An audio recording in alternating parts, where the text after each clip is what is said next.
আমরা যদি প্রকৃত চতুর্থ স্তম্ভ হতে না পারি তাহলে সংবিধানে অন্তর্ভুক্ত করার দাবি জানিয়ে লাভ কি?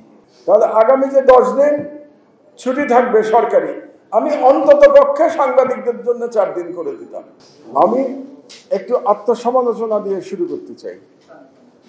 আত্মসমালোচনা মানে হলো, আপনারা অনেকেই জানেন যে আমার অনেকগুলো পরিচয় আছে, নানা রকম পেশার মধ্য দিয়ে আমি সাংবাদিকতা এসেছি এবং সাংবাদিকতা বিশেষত সম্পাদক হওয়ার পরে আমি যে প্রথম লেখাটি লিখেছিলাম, আমার প্রথম সম্পাদকের লেখা, সেটার টাইটেলটা এরকম ছিল, পরন্ত বেলায় পেশা বদল। এবং সেখানে আমি লিখেছিলাম যে কি করে আতাউস সামাদ ভাইয়ের অনুরোধে আমি সম্পাদক হয়েছিলাম। আপনারা জানেন যে সেই সময় আতাউস সামাদ ভাই আমার দেশের সম্পাদক ছিলেন, কিন্তু তিনি শারীরিক কারণে পারছিলেন না, এই কারণে আমাকে সম্পাদকের দায়িত্ব নিতে হয়েছিল। আমি 2008 সালের কথা বলছি। তো এখন যদি আপনি যে আজকের এই অনুষ্ঠানের বাইরে রাস্তায় যে কোনো নাগরিককে যদি জিজ্ঞেস করেন মাহমুদুর রহমান কে, আমার মনে হয় এক বাক্যে শুধুমাত্র একটা জবাবই দেবে যে আমার দেশের মাহমুদুর রহমান।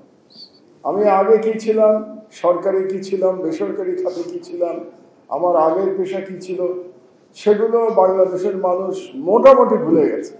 আর ভুলে না গেলেও তাদের কাছে সেই পেশাগুলো আর গুরুত্বপূর্ণ না, তাদের কাছে গুরুত্বপূর্ণ আমার দেশের মাহমুদুর রহমান। এই জন্যই আত্মসমালোচনা কথাটা বললাম, কারণ আমি সাংবাদিক হিসেবে আত্মসমালোচনা করি। আত্মসমালোচনাটা হলো যে বিগত 16 বছরে ফ্যাসিস্ট শেখ হাসিনা বাংলাদেশের সবগুলো মানে রাষ্ট্রীয় সংস্থা এবং বেসরকারি সংস্থা, বিশ্ববিদ্যালয় সব ধ্বংস করে গেছে।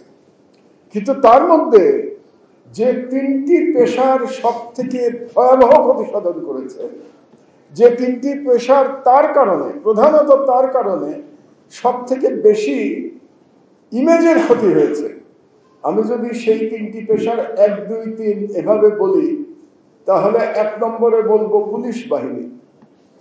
তাদের সব থেকে বেশি ভাবমূর্তির ক্ষতি হয়েছে। 2 নম্বরে বলবো বিচার বিভাগ। বিচার বিভাগ অবিচারের ঘাঁটিতে পরিণত হয়েছিল দুর্ভাগ্যজনকভাবে। 3 নম্বর হচ্ছে সংবাদ মাধ্যম। কারণ সাংবাদিকদের যে ইমেজ যেটা ছিল 2006 সাল পর্যন্ত, সেই ইমেজ একেবারে ধ্বংসপ্রাপ্ত করে গেছে শেখ হাসিনা। এখন ইমেজ ধ্বংস করেছে, বিশ্বাসযোগ্যতা ধ্বংস করেছে, সম্মানহানি করেছে। কারণ আমরা দেখেছি সব আমার মতো বয়োবৃদ্ধ সম্পাদকরা কিভাবে তৈলমর্দন করেছেন, এটা আমাদের দেখা, আপনাদের দেখা। সংবাদ সম্মেলনের নামে তারা কি করেছেন, তাদের কেউ কেউ মারা গেছেন, কাজে মৃত ব্যক্তির নাম নিয়ে তার সম্মানহানি আমি করতে চাই না, কিন্তু সম্মানহানি আমরা করি নাই, তারা নিজেরাই নিজেদের সম্মানহানি করে গেছেন।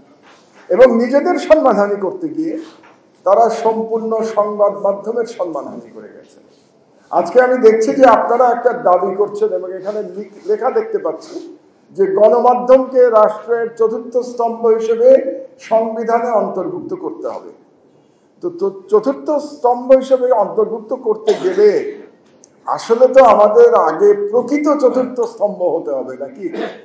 আমরা যদি প্রকৃত 4র্থ স্তম্ভ হতে না পারি তাহলে সংবিধানে অন্তর্ভুক্ত করার দাবি জানিয়ে লাভ কি? আমরা গত 17 বছর, বিশেষত গত 15 বছরে, 17 বছর বলতে আমি মঈন ফখরুদ্দিনের আমলটাকেও ধরছি, বিশেষ করে 15 বছরে আমরা তো এই 4র্থ স্তম্ভের সব মর্যাদা আমরা নিজেরাই ধ্বংস করেছি। আপনারা হয়তো বলবেন যে আমরা তো তার জন্য দায়ী ছিলাম না, রিপোর্টাররা তো তার জন্য দায়ী ছিল না। আমি একমত আপনাদের জন্য, আপনাদের সঙ্গে, কারণ অধিকাংশ সংবাদকর্মীরা এর জন্য দায়ী ছিলেন না। কিন্তু মুষ্টিমেয় যারা দায়ী ছিলেন তার জন্যে বাস্তবতা হচ্ছে জনগণের কাছে সাংবাদিকের আগের সেই সম্মান নাই। তাহলে এই সম্মানটা আমাদেরকে ফিরিয়ে আনতে হবে।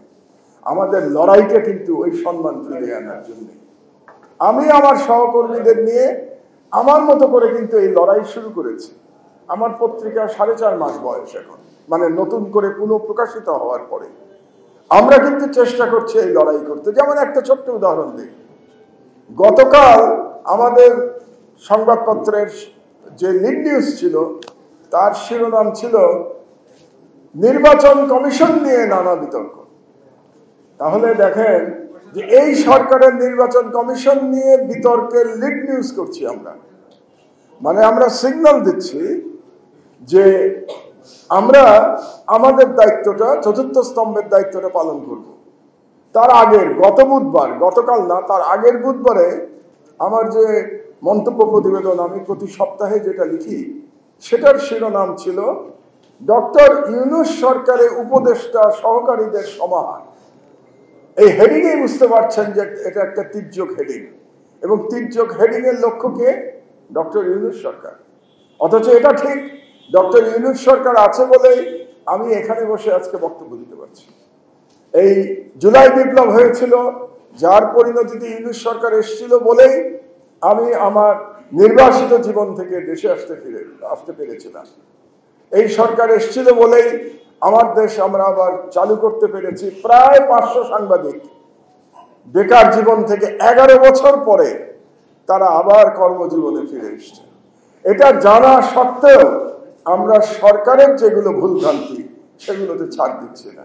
এটাই চতুর্থ স্তম্ভের দায়িত্ব, এবং এই দায়িত্বটা পালন করতে পারলে যখন আমরা মাথা উঁচু করে দাঁড়াতে পারবো, আমরা এই তেলবাজি বন্ধ করব, সেটা সরকারের হোক কিংবা শক্তিশালী রাজনৈতিক দলের হোক। তেলবাজি কিন্তু অনেক রকম হয়, শক্তিশালী রাজনৈতিক দলেরও একটা তেলবাজি হয়। কারণ সাংবাদিকরা না, মানে যারা মালিক কিংবা যারা সম্পাদক উঁচু পদে থাকেন, তারা চিন্তা করেন ক্ষমতায় যে আসবে তাকে তুষ্ট করা দরকার। এই তুষ্ট করার ইচ্ছাটা যতদিন চতুর্থ স্তম্ভে থাকবে ততদিন আমরা চতুর্থ স্তম্ভ হতে পারবো না। আরেকটি কথা একজন আমাদের এক সহকর্মী একটু আগে বলেছেন, নওয়াবকে বলেছেন নবাব। আপনারা ঠিকই বলেছেন, নওয়াব আসলেই নবাব। আমরা সব প্রজা, সংবাদ মাধ্যমে আমরা আর যারা আছি আমরা অচ্যুত, এবং এলিট হলো দুইটা সংগঠন, নওয়াব এবং সম্পাদক পরিষদ। এই দুটো হলো এলিট বাংলাদেশে। আর বাকি সবাই আমরা, বাকি যারা, আমরাই তো মেজরিটি। তাদের সংখ্যা আর কত? আমরাই তো 90%। আমরা 90% হলাম অচ্যুত এবং তারা হলো এলিট। তো এখন আমি যে কথাটা বলতে চাই, আমি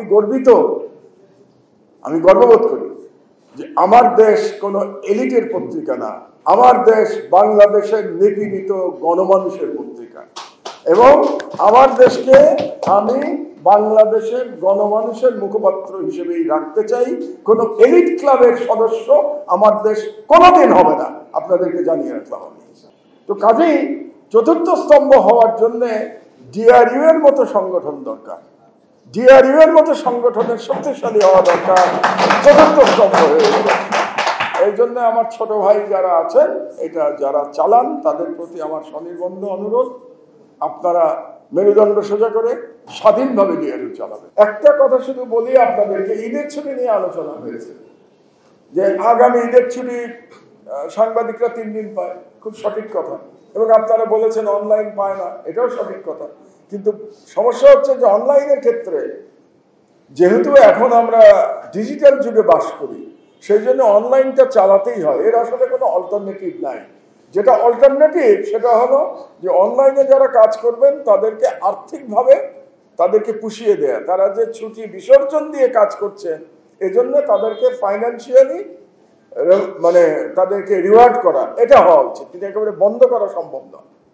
তো আমার হাতে তো ক্ষমতা নাই, কিন্তু আমি আপনাকে বলি, আমার যদি ক্ষমতা থাকতো, একটু আগে আমি আমার সাবেক কলিগ আব্দুল্লাহকে বলছিলাম, তাহলে আগামী যে 10 দিন ছুটি থাকবে সরকারি, আমি অন্তত পক্ষে সাংবাদিকদের জন্য 4 দিন করে দিতাম, যদি আমার হাতে ক্ষমতা থাকতো। আমি আজকেই ঘোষণা দিয়ে দিতাম যে 4 দিন ছুটি থাকবে, কিন্তু আমার তো ক্ষমতা নাই।